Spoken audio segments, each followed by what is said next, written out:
अस्सलाम वालेकुम नाजरीन, आज हम लाइव आ चुके हैं द एंटरप्रेन्योर शो में। हर वीक की तरह आज भी हमारा बहुत ही इंटरेस्टिंग टॉपिक है द एंटरप्रेन्योर माइंडसेट। और आज हमारे साथ पाकिस्तान के टॉप एंटरप्रेन्योर्स हैं जो डिफरेंट इंडस्ट्री से बिलोंग करते हैं, जिनका मैं थोड़ा सा इंट्रोडक्शन करवा देता हूं। तो हमारे साथ ईसन रिजवी साहिबा हैं, सीईओ हैं क्रिएटिव ग्राइम्स की, जो कि एक ग्राफिक डिजाइनिंग एजेंसी है और इसी एरिया में काम कर रहे हैं।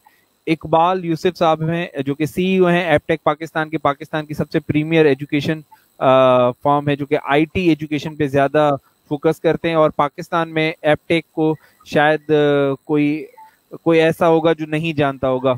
बहुत ही भरपूर इन्होंने पार्टिसिपेट किया है फ्रीलांसिंग में और तमाम इंडस्ट्रीज में। सलमान खान हमारे साथ हैं, को फाउंडर हैं क्विक डॉक्टर के। ये इस वक्त की सबसे ज्यादा जो जरूरत रखने वाली ऐप है, जो कि ऑनलाइन और टेली मेडिसिन प्रोवाइड कर रही है। हमारे साथ हैं हमजा अब्दुल रहूफ, को फाउंडर टेलीमार्ट। टेलीमार्ट को कौन नहीं जानता, पाकिस्तान का सबसे बेहतरीन ई कॉमर्स प्लेटफॉर्म जो फोकस्ड है इलेक्ट्रॉनिक्स पे। फोकस था इलेक्ट्रॉनिक्स पे, बट अब मैंने कोविड में देखा कि हमजा अब्दुल रऊफ ने कुछ नहीं छोड़ा, सब कुछ मिलता है टेलीमार्ट पे। तो वो कहानी भी बताएंगे हमजा अब्दुल रऊफ। और हमारे साथ हैं कामरान ए सिद्दीकी साहब, जो कि सीईओ हैं बियॉन्ड बॉर्डर्स के। वो भी एक एडवर्टाइजमेंट एजेंसी है और शायद ग्राफिक डिजाइनिंग पे भी काम करते हैं। तो और भी इंट्रोडक्शन देंगे कामरान साहब। तो सबसे पहले मैं आज जो हमारा हॉट टॉपिक है और पूरे पाकिस्तान का एक मसला है एजुकेशन का, तो मैं इकबाल यूसुफ साहब की तरफ आऊंगा। जी इकबाल यूसुफ साहब, आपने कैसे डील किया इस कोविड सिचुएशन को, इस लॉकडाउन को? आज तो लॉकडाउन ओपन हो गया है, बट एजुकेशन के लिए शायद ये लॉकडाउन अभी ओपन नहीं हुआ। अभी ये 2-3 महीने या 6 महीने या 1 साल भी चल सकता है। आप क्या इस पे आपने कैसे इसको टैकल किया एक्चुअली? जी सबसे पहले अस्सलाम वालेकुम। बड़ा ही वैलिड और आजकल का दुखता हुआ सवाल है ये, हर लिहाज से बेसिकली, क्योंकि ये ऐसा एक टॉपिक है जिसके ऊपर चाहे वो कोई भी एजुकेशन इंस्टीट्यूट हो या जो हमारे गवर्नमेंट है वो हो, या जो है ना हमारे पेरेंट्स हों या फिर हमारे स्टूडेंट्स हों, यानी कि सभी डबल माइंडेड हैं इस वक्त इस सिचुएशन को लेकर के इसमें करना क्या चाहिए। हाँ, आपने सही कहा कि आज काफी हद तक कुछ वैसे ही गवर्नमेंट खोल रही थी, आहिस्ता आहिस्ता फेडरल गवर्नमेंट थोड़ा सा पुश कर रही थी खोलने के लिए। फिर ऊपर से आज सुप्रीम कोर्ट ने भी शायद कुछ डिसीजंस वगैरह दिए हैं, तो उनको सामने रखते हुए समझेंगे मकसद I think it's almost open. मेरा ऑफिस शारा फैसल पे जिस जगह पर है, तो वहां पे मैं पिछले हफ्ते से मैं ये देख रहा हूँ कि वहां पे एज यूजुअल पार्किंग की जगह भी नहीं है। तो दैट शोज के मकसद बिजनेसेस आर एक्चुअली ओपन। बिल्कुल, जिंदगी मामूल पे आने लगी है। बट हम बात कर रहे हैं कि आपका जो बिजनेस मॉडल है एजुकेशन, क्योंकि आप जो भी एजुकेशन मॉडल था वो पूरा फिजिकल एजुकेशन पे बेस करता था। बहुत कम कोर्सेज थे जो आप ऑनलाइन एजुकेशन में दे रहे थे। आज मैं चेयरमैन एचईसी की भी बातें सुन रहा था किसी न्यूज चैनल पे, तो वो ये कह रहे थे कि अभी बहुत टाइम लगना है। तो आपने कोई अल्टरनेट पे आए, क्योंकि अल्टरनेट स्ट्रेटजी क्या है? बिल्कुल, देखें हम तो फौरी ही अल्टरनेट पे चले गए थे। जैसे ही ये सिलसिला कुछ शुरू हुआ था, तो हम लोग ऑन फ्रॉम एपटेक प्लेटफॉर्म हम लोग जो है ना वो ऑनलाइन एजुकेशन पे चले गए। अच्छा, फॉर्चुनेटली हमारा ऑलरेडी एक एजुकेशन पोर्टल है जिसके ऊपर जो हमारी बुक्स वगैरह हैं और कुछ क्विजेस हैं और ये सारी चीजें हमारी ऑनलाइन वैसे ही होती हैं, ठीक है। तो एक वो प्लेटफॉर्म तो हमारे पास मौजूद ही था, लेकिन हमने जो सबसे बड़ा चैलेंज था, हमारे बच्चे, आप ये देखें कि this Covid is basically creating new phenomena, different different चीज। तो वो जो हम पहले हमसे कोई भी ऑनलाइन एजुकेशन की बात करता था तो हम कहते थे कि ये पॉसिबल नहीं है पाकिस्तान के अंदर। ऑनेस्टली स्पीकिंग, कितनी इंटरनेशनल यूनिवर्सिटीज ने मुझे अप्रोच किया और हमें कहा गया कि जी ऑनलाइन एजुकेशन हम आपको देते हैं, ये देते हैं। हम कहते हैं नहीं भाई, ये पाकिस्तान में पॉसिबल नहीं है।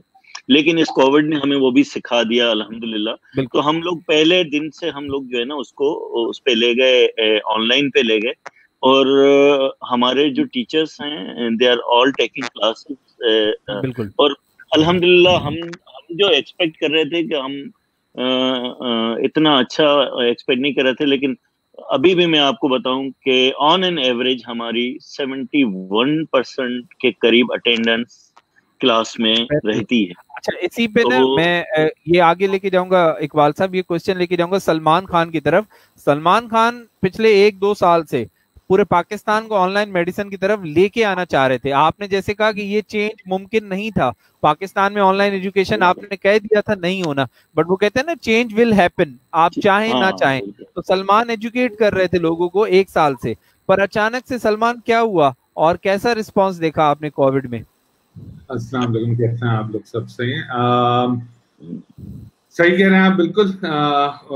मैं इकबाल साहब की बात से एग्री करूंगा कि पाकिस्तान में जो मेरी ROI जो होती है उसके अंदर हम लोग देख रहे थे to educate the Pakistan audience पर app, not only my app, all the other health care app.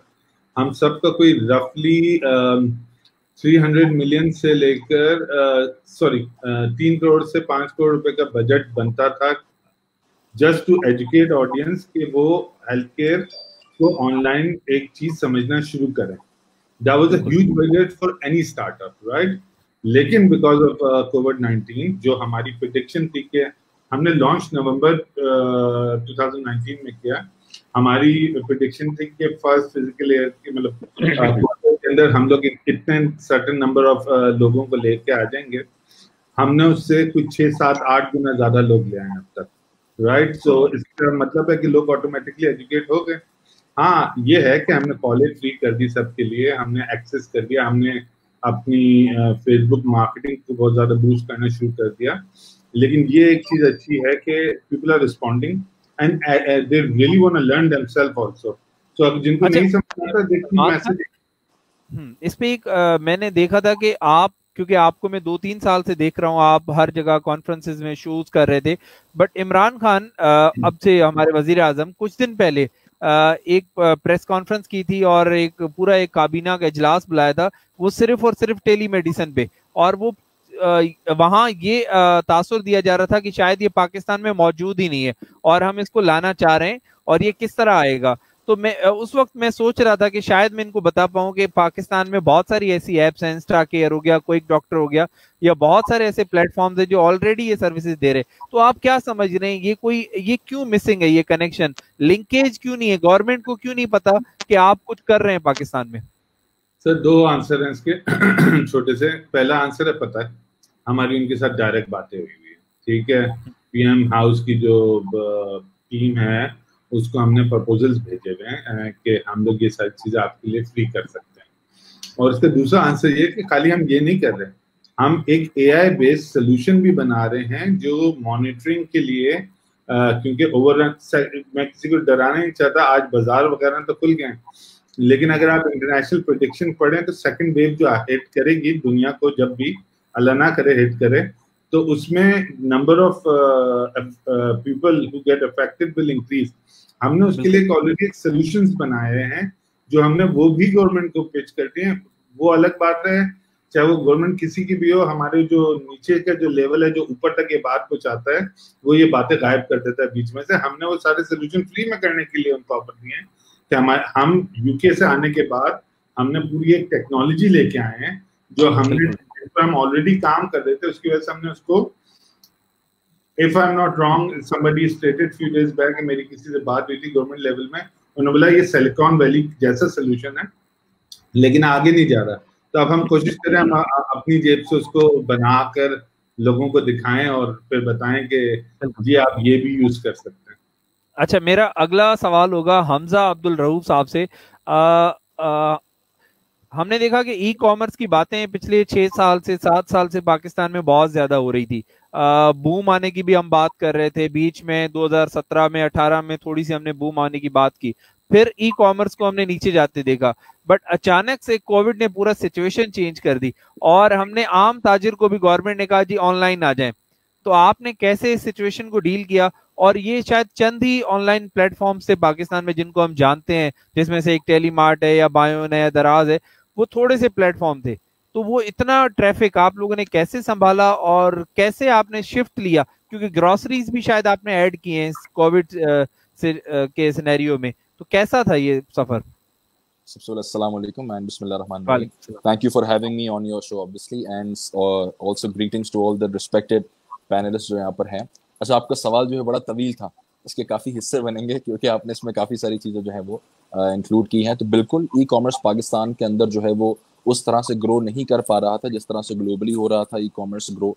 इसकी सिर्फ एक मिसाल अगर मैं आपको बताऊं जिससे काफ़ी लोगों को आइडिया होगा कि ई कॉमर्स वैसे तो बड़ा अच्छा लगता है सुनने के अंदर, बड़ी चार्मिंग इंडस्ट्री लगती है कि बड़ा एक नया बज़वर्ड है, लेकिन लास्ट ईयर जो टोटल पाकिस्तान में रिटेल सेल हुई थी पूरे पाकिस्तान में वो ऑलमोस्ट $250 बिलियन थी, $250 बिलियन. और उसमें बड़े शर्म की बात थी कि ई कॉमर्स आज तक, मतलब लॉकडाउन से पहले आज तक ई कॉमर्स सिर्फ और सिर्फ अराउंड $1 बिलियन है पाकिस्तान में. अब आप उससे सिर्फ मैथ्स निकाल लेते हैं कि 0.5% आपकी पूरी इकोनॉमी का सिर्फ ई कॉमर्स है. 0.25%. बिल्कुल, आपका ऑलमोस्ट लेस देन 0.5% जो है पूरी रिटेल इकोनॉमी का वो ई कॉमर्स था. तो बिल्कुल इसका मतलब है कि ग्रोथ नहीं हो रही थी. अब ग्रोथ ना होने की भी काफी वजूहात हैं. कुछ वजूहात जो हैं वो सप्लाई साइड के ऊपर भी हैं, जिसमें कुछ ब्रांड्स हैं, कुछ ई कॉमर्स मार्केट प्लेसेस हैं, कुछ फेसबुक पेजेस हैं, कुछ छोटे ऑनलाइन स्टोर्स हैं जिन्होंने ट्रस्ट डेफिसिट को बढ़ाने के अंदर जो है बड़ा खतरनाक कंट्रीब्यूट किया. कि लोग आज भी डरते हैं, आज भी लोग कहते हैं कि कैश ऑन डिलीवरी हमें चाहिए, हम प्री पेमेंट नहीं करेंगे बड़े से बड़े प्लेटफॉर्म के ऊपर भी, क्योंकि हमें डर लगा रहता है कि वो चीज़ सही नहीं मिलेगी. तो वो हिंड्रेंसेस थे, वो सारे ऑब्स्टिकल्स थे जिसकी वजह से लोग बड़ा कन्वीनियंटली ऑफलाइन की तरफ स्विच कर जाते थे और वो कहते थे कि हम अपने एग्जिस्टिंग ऑफलाइन तरीके से ही शॉपिंग करेंगे, हमें वो रिस्क नहीं लेना पहली बार भी. तो किसी भी बिजनेस के लिए आपको पता है, चाहे वो टेक्नोलॉजी रिलेटेड हो, स्पेशली टेक्नोलॉजी रिलेटेड हो, जैसे कि सलमान ने भी कहा कि उस किसी भी बिजनेस का सबसे बड़ा चैलेंज ये होता है कि आपने अपनी प्रोडक्ट कस्टमर को पहली बार ट्राई करवानी है. आपको पता है कि आपने प्रोडक्ट पे मेहनत की है, आपने फ्रंट एंड बैक एंड अपनी रिसोर्सेज, अपनी प्रोडक्ट अगर फिजिकल प्रोडक्ट है टेंजिबल तो उसके ऊपर आपने काम किया है, आपकी कोई सर्विस है तो आपको पता है आपने टेक्नोलॉजी बाहर से बनवाई है, जो भी किया है. लेकिन जब तक कस्टमर उसको ट्राई नहीं करेगा तो उसे कैसे पता लगेगी ये बात. तो ई कॉमर्स का भी सबसे बड़ा चैलेंज ये था कि हम, including us, all other market places right now operating in Pakistan, वो सब चाह रहे थे कि हमारा प्लेटफॉर्म बहुत अच्छा है, हमारे पास प्राइसेस कंपेटिटिव है, वेंडर्स अच्छे हैं, प्रोडक्ट ऑफरिंग अच्छी है, डिलीवरी टाइम कम है, कन्वीनियंस आपको मिल रही है, आप डिजिटली पे कर सकते हैं, लेकिन लोग ट्राई नहीं कर रहे थे. तो इस लॉकडाउन से सबसे अच्छी चीज जो हुई ई कॉमर्स के लिए वो ये कि लोगों ने मजबूरन ही सही लेकिन ई कॉमर्स को ट्राई किया और बहुत एक ह्यूज इन्फ्लक्स जो है वो डिमांड साइड के ऊपर आया. टेलीमार्ट के मैं आपको कुछ फैक्ट्स एंड फिगर बताऊं ताकि लोगों के लिए थोड़ा सेशन इंसाइटफुल हो हमारे डेटा के थ्रू भी, कि हमने जो एक ट्रेंड देखा इस लॉकडाउन के दौरान, हमारा यूनिक कस्टमर्स का रेशो इस वक्त टेलीमार्ट की वेबसाइट के ऊपर 70 to 75% है, जो कि इन नॉर्मल डेज हमारा 30 to 40% होता था.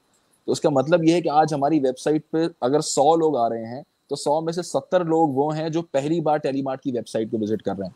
तो ये as an e commerce brand मेरे लिए बहुत बड़ी रिस्पॉन्सिबिलिटी बन जाता है कि अब मुझे उन कस्टमर्स को ऐसा एक्सपीरियंस देना है इस बार, पहली बार, कि जब लॉकडाउन खत्म भी हो जाए उसके बाद भी वो कहें कि यार मैंने ऑनलाइन ही खरीदना है क्योंकि मेरा एक्सपीरियंस जबरदस्त था. I have no complaints right now. अब ये डिमांड साइड की हमने बात कर ली कि डिमांड साइड शूट अप कर गई, ट्रैफिक बढ़ गया, एंगेजमेंट बढ़ गई, ऑर्डर्स बढ़ गए, कस्टमर्स का इनफ्लो बढ़ गया वेबसाइट के ऊपर, कॉल सेंटर के ऊपर, सोशल प्लेटफॉर्म्स के ऊपर. लेकिन supply side on the other hand, तो अब मैं हमेशा ये बात कहता हूँ कि इट्स अनफॉर्चुनेट कि लोगों को ई कॉमर्स की इंपॉर्टेंस रियलाइज करने के लिए कोविड का इंतजार करना पड़ा, या ये हादसा हुआ जिसकी वजह से लोगों ने रियलाइज किया. तो मैं इसको अच्छा कभी भी नहीं कहता. उसकी एक और वजह पता है क्या, कि for me as a brand या किसी भी ब्रांड के लिए ये जो सिचुएशन है, स्पेशली ई कॉमर्स ब्रांड्स के लिए, ये बहुत ही एक हाईली अनलाइकली सिचुएशन है to cater to their first time customers. Why? Because on one hand मेरी डिमांड बहुत ज्यादा स्पाइक कर गई है, कस्टमर्स का फुटफॉल बहुत बढ़ गया, ऑर्डर्स बहुत बढ़ गए, लेकिन ऑन दी अदर हैंड मेरी सप्लाई साइड पूरी चोक हुई हुई है, मेरी सप्लाई साइड पूरी कोलैप्स हुई हुई है. मेरे 95% वेंडर्स जो हैं वो लॉकडाउन में बंद थे. मेरे पूरी वेबसाइट के सिर्फ 5% प्रोडक्ट्स जो हैं वो इनेबल्ड थे फॉर डिलीवरी ड्यूरिंग लॉकडाउन. तो दूसरी चीज, एक तो प्रोडक्ट ऑफरिंग हो गई जो कि कॉम्प्रोमाइज हुई लॉकडाउन की वजह से, जो कि कस्टमर तो नहीं समझेगा. दूसरी चीज ये कोरियर सर्विसेज. पिछले 3 हफ्ते से पाकिस्तान की सारी बड़ी courier services have gone down the drain. Their services, their delivery timelines have gone down the drain. The companies that we're working with right now, they're taking 8 to 10 days to deliver a parcel in Karachi only. और टेलीमार्ट की dispatching Karachi से हो रही है। तो अब आप सोचें कि ये उन ऑर्डर्स में से कितने 70% ऑर्डर्स वो होंगे जो पहली बार ई कॉमर्स ट्राई कर रहे हैं। तो जब उनको वो 11वें दिन या 8वें दिन या 10वें दिन पार्सल मिलेगा तो वो क्या एक्सपीरियंस लेके जाएंगे। तो ये एक बहुत ही ट्रिकी जो है वो मेरा भी एक्सपीरियंस हुआ था। मैंने कुछ चीजें ऑर्डर की थी, वो आज तक नहीं आई और आज मार्केट खुल गई, तो आई वाज थिंकिंग कि मैं आज ले लूं या वेट करूं, कितने दिन वेट करूं। तो ये एक एक्सपीरियंस है वो किसी भी प्लेटफॉर्म की अगर हम बात करें, शायद उसमें आपका कोई कसूर नहीं है। लॉजिस्टिक साइड थोड़ी सी हमारे पास वीक है पाकिस्तान में, जिसपे शायद बहुत काम होना है।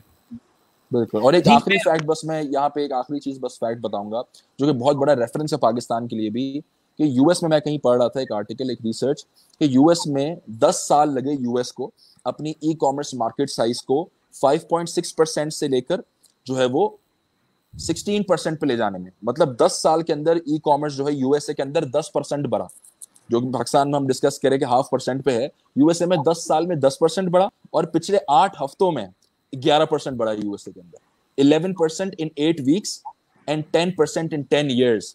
अब आप इसका अंदाजा लगा सकते हैं कि एक्सपोनेंशियल ग्रोथ की कितनी बड़ी जो है यहाँ पे एक पॉसिबिलिटी है, अपॉर्चुनिटी है। तो अब उसको देखते हैं कि उस ग्रोथ को हम सस्टेन कर सकते हैं as an ecosystem, as an e commerce marketplace. इसमें जितने पिलर्स हैं ई कॉमर्स के, उन सबको अपने ऑप्टिमम लेवल पे परफॉर्म करना होगा ताकि इस स्पाइक को हम सस्टेन कर सकें, और ऐसा ना हो कि इस स्पाइक के बाद एक बहुत खतरनाक डिप आए। क्योंकि ये बिल्कुल एक फेमस कोट है कि change will happen whether you adopt और नॉट। तो इसी पे मैं आऊंगा कामरान साहब की तरफ।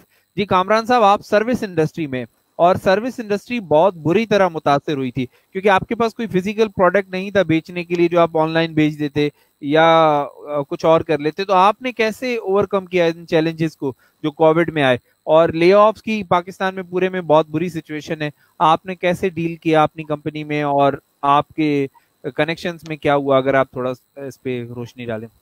जी बिस्मिल्लाहिर्रहमानिर्रहीम। बहुत शुक्रिया जी। चीज़ें थोड़ी सी मैं एक प्रियम्बल करूंगा जो अभी क्या कहते हैं बात हो रही थी इस चीज़ को। अभी जब हम बात करते हैं ई कॉमर्स की हवाले से लोगों में मैं सेकंड करूंगा बात की सलमान को कि जी एक ट्रस्ट आ रहा है, लोग उस पर प्लेटफॉर्म को जाके एटलीस्ट जो है एक्सपीरियंस करना चाह रहे हैं और कर रहे हैं। मगर इससे पहले हमारा एक काम एज ए सर्विस इंडस्ट्री और एडवर्टाइजिंग इंडस्ट्री और शॉपर मार्केटिंग इंडस्ट्री के अंदर जो हम काम करते हैं, हमारी जो सर्विस है वो होती है ब्रांड के साथ, और लोकेट करते हैं हम इसको, स्ट्रेटेजाइज करते हैं टूवर्ड्स कंज्यूमर माइंडसेट कि वो जाए, और जब वो स्टोर पे जाए, चाहे वो ऑनलाइन हो चाहे वो ऑफलाइन हो, ब्रांड सबनिमल उसके पास मौजूद हो जहन में, और वो वहाँ पर जाके हमारी टारगेटेड ब्रांड जो है, जो हम उसको टारगेट कर रहे हैं through well defined structured strategy के थ्रू, वो जाके वो वहाँ से पिक करे और उसको एक्सपीरियंस करे। और ये इस पूरे सर्कल में काफ़ी सारी चीज़ें इन्वॉल्व होती हैं। मैं क्विक उस पर जाऊँगा। जहाँ तक बात है हमारे ले ऑफ्स वगैरह की, अल्हम्दुलिल्लाह टीम देखें हमने इस तरह से रखी हुई थी और अभी भी है कि हमारी तरफ से अभी कोई ले ऑफ हुआ नहीं। हमने अपने पास से जो कॉन्ट्रेक्चुअल एम्प्लॉइज थे वो तो हमेशा कॉन्ट्रेक्चुअल बेसिस पे ही रखे, मगर परमानेंट स्टाफ अभी हमारे पास जो है अल्लाह का शुक्र है वो मौजूद है और काम कर रहा है। अब जो चैलेंज है एक क्या कहते हैं, जो अभी हमजा साहब ने बात की, जी आ तो रहे हैं लोग, 10 दिन भी लग रहे हैं और लोग खरीदारी भी ऑनलाइन कर रहे हैं। एक स्टेप में पीछे चला जाता हूँ, वो स्टेप है जो ब्रांड कस्टोडियन है, जो ब्रांड्स हैं जो के टेलीमार्ट या ई कॉमर्स वेबसाइट पे अपनी प्रोडक्ट को शोकेस करना चाहते हैं, वो बहुत डिस्टर्ब है हर लिहाज से। ठीक है, बाज़ लोग के मुताबिक कि जी हमारा तो ऑलरेडी ब्रांड बहुत अच्छा है, हमें तो ज़रूरत ही नहीं है जो है ऑनलाइन पे जाने की, और हम तो ऑफलाइन अभी ऑर्डर पूरे नहीं कर पा रहे, या हम जो हैं क्यों जाएं, अभी जाएं ना जाएं। तो हमने इसकी पूरी एक स्ट्रेटजी डिवाइस की थी तकरीबन 1 से 1.5 महीना पहले, और हम अपने तमाम क्लाइंट्स को वो स्ट्रेटजी जो है बता रहे हैं कि जी इस वक्त जो है नीड है ब्रांड की ऑनलाइन पे जाके अपने आप को रजिस्टर करना या ब्रांड को फोकस करवाना कंज्यूमर माइंडसेट पे। अदरवाइज जब भी सिचुएशन नॉर्मलाइज होगी, वो ब्रांड जो कि आपके आइज या in front of your eyes नहीं है, वो उनको बहुत बहुत मेहनत करनी पड़ेगी वापस लाइमलाइट में आने के लिए, क्योंकि इस 60 डेज के अंदर कोविड सिचुएशन के अंदर लोगों का जो परसेप्शन है, माइंडसेट है, वो बहुत चेंज हो गया है टूवर्ड्स आप परचेजिंग कह लें, टूवर्ड्स उनके डिसीजन मेकिंग कह लें। मैं पहले कुछ ऐसा क्या कहते हैं, मिडल ईस्ट में मैं तकरीबन 10 साल रहा हूँ, तो वहाँ हम ये कहते थे कि जी खाने से लेके कपड़े से लेके ईच एंड एवरीथिंग जो है हम ऑनलाइन बड़े आराम से ट्रस्ट करके मंगवा सकते हैं और उसमें हमें कोई मसला नहीं है। पाकिस्तान में ये जो है ट्रेंड आया नहीं है। बिल्कुल सही, अभी जो 2 महीने गुजरे हैं उसमें ट्रेंड इतना ज़्यादा हो गया है। अगर आप सोशल मीडिया चैनल्स देखें, उन हर चैनल्स में अपने अपने ब्रांड ने अपना एक छोटा ई कॉमर्स विंग जो है ना लॉन्च कर दिया। एक तो कैलिमा जैसे बड़े जैसे कहते हैं दराज जैसे बड़े जो हैं ऑनलाइन ई कॉमर्स मार्केट प्लेसेस हैं जहाँ पर आप जाकर रजिस्टर्ड हो, बजाय वो भी उसके जाने के हर कोई अपना अपना जो है एक छोटा जैसे कहते हैं अपना विंग लॉन्च कर रहा है, और नहीं पता कि लॉन्च तो कर दिया है, स्ट्रेटजी क्या है, आगे लेके कैसे चलना है, कस्टमर कनेक्ट कैसे होगा, और कस्टमर कनेक्ट हो भी गया तो परसू कैसे करेंगे। हम ये चैलेंज एक्सेप्ट करते हुए बोल रहे हैं कि जी हमने इसको ब्रांड्स को डिस्कस भी किया है, ब्रांड्स की के सामने एफिकेसी प्रूव भी की है। तो दिस इज हाउ हम चैनलाइज करेंगे आपकी ब्रांड्स को ऑनलाइन आए। मगर वो जो क्या कहते हैं एक डर है पाकिस्तानी अवाम में, जो जिस तरह से हमजा साहब ने कहा कि जो पहले वो इतना चीट हो चुके हैं या वो पहले उनका ट्रस्ट जो है वो उतना नहीं रहा है, तो वो अभी भी रिलेक्टेंट है कि जी किस तरह से आएंगे, कस्टमर कनेक्ट करेगा नहीं करेगा। क्योंकि ये आप पे भी बहुत ज्यादा रिस्पॉन्सिबिलिटी थी, आप जैसे एक एजेंसी चला रहे हैं, एडवर्टाइजमेंट एजेंसी, तो इनका एक बहुत बड़ा रोल है, क्योंकि सोशल अवेयरनेस तो आपने ही देनी है, आपके थ्रू ही ब्रांड्स ने, तो आप कैसी वो परसेप्शन बना रहे हैं, परसेप्शन क्रिएट कर रहे हैं ताकि कस्टमर जो है ट्रस्ट करे। ट्रस्ट एक बहुत बड़ा इशू है। इस ऑनलाइन में क्लासेस का भी यही इशू था कि ट्रस्ट कैसी एजुकेशन होगी। अगर हम बात करें डॉक्टर्स का भी तो यही इशू था, ट्रस्ट के क्या अच्छे डॉक्टर होंगे टेलीमेडिसिन पे, क्या वही डॉक्टर होगा जिसका हमने नाम पढ़ा था। बहुत सारे क्वेश्चंस है ना, तो ये ट्रस्ट कैसे दिलवाना है। ईसन रिजवी की तरफ हम जाएंगे, आप भी इसी इंडस्ट्री से हैं, आपने कैसे इन चैलेंजेस को फेस किया और आपने क्या नया एक्सपीरियंस किया, because no one was ready. Thank you so much, Kapil. First of all, assalamu alaikum to all of the panelists over here and all of those watching this live. बिल्कुल आप सही कह रहे हैं, but then again इस वक्त situation ऐसी है जो इस वक्त चेंज पे अडैप्ट नहीं करेगा, वो the things are not going to move forward. So everybody has to reinvent the ball right now. So ये तो इस वक्त है ही सिचुएशन, and obviously जैसा कामरान ने भी अभी बोला है that सबको हिट हुई है, and I will not say everybody has been the regular way, especially the event management wali area है, वो तो because Corona is here to stay for some time right now, even if the lockdown's gone, even then अभी हम one fine day कल परसों से या 10 दिन बाद या 20 दिन बाद, ये at least ये पूरा साल, and it will trickle down to next year, things are gonna be different for all of us. So we have to reinvent the wheel, and obviously हमारी जो client side है, जो brands हैं, वो इस वक्त अपने ऑपरेशनल इश्यूज, अपनी वो सब चीज़ें, जब उनका फोकस मार्केटिंग से हटा कि अपने आप को इस वक्त स्टेबल करने के लिए मार्केटिंग बजट्स को उन्होंने थोड़ा सा कम किया है। सो उसमें हम भी obviously we are looking at things, how things can be done. Digital is the key right now, so the sooner everybody adapts to it. Gamification का एक एरिया है जिसको अब बहुत ज़्यादा देखा जा रहा है, हम अपने क्लाइंटल को जिसको बहुत लेके आ रहे हैं कि अपने एक्सपीरियंसेस को इन चीज़ों में लेके आओ। एंटरटेनमेंट इंडस्ट्री में we have to look at things. Dubai ने जिस तरह ड्राइव इन सिनेमाज वापस स्टार्ट कर दिए, so we have to look at ways that जो एक आपका एडवर्टाइजिंग का रेल्म था जिसमें इवेंट्स के थ्रू एंटरटेनमेंट, इंफॉर्मेशन बेस्ड आपकी जो सारी चीज़ें थी, उसको हम किस तरह से डिजिटल में रहते हुए और कोरोना स्ट्रेटजी बनाइए। क्योंकि अभी बजट्स की जैसे आपने बात की, मेरा अगला सवाल यही था कि बजट्स बहुत सारी कंपनीज ने कट कर दिए हैं, तो आपकी क्या इसके लिए क्या स्ट्रेटजी है, आप क्या करने जा रहे हैं? रेगुलर स्ट्रेटजी है कि ऑब्वियसली जो एक रेगुलर जो रेट्स चल रहे होते हैं उसको हमने थोड़ा सा ऑब्वियसली नीचे लेके आए हैं। So that is something because is understood. It is obviously जो एक जैसे होती थी मार्केट में, उसको हमने थोड़ा सा रीएड्रेस किया है। और ऑल्सो बिकॉज अब बड़ी प्रोडक्शन नहीं हो रही, we have a complete production facility, तो शूट्स होती हैं, टीवीसीज वगैरह बनते हैं, उस लेवल पे जब नहीं हो रही तो उसको मोस्टली हम या तो एनिमेशन की तरफ लेके आए हैं for the brands who can who have the money and they can actually still deal with those things. उनको एनिमेशन की तरफ ले गए हाई एंड के, कुछ को हमने रीएड्रेस करके उनको बाकी चीज़ों पे शिफ्ट किया, उनको गेम्स की तरफ लेके आ रहे हैं, उनको इस एरिया पे लेके आ रहे हैं जिधर उनको we can give them a solution which can stay with them for a longer time. But then again इस वक्त because in Pakistan जिस तरह हमजा भी अभी शुरू में बोल रहे थे that our people are not set for that digital mind.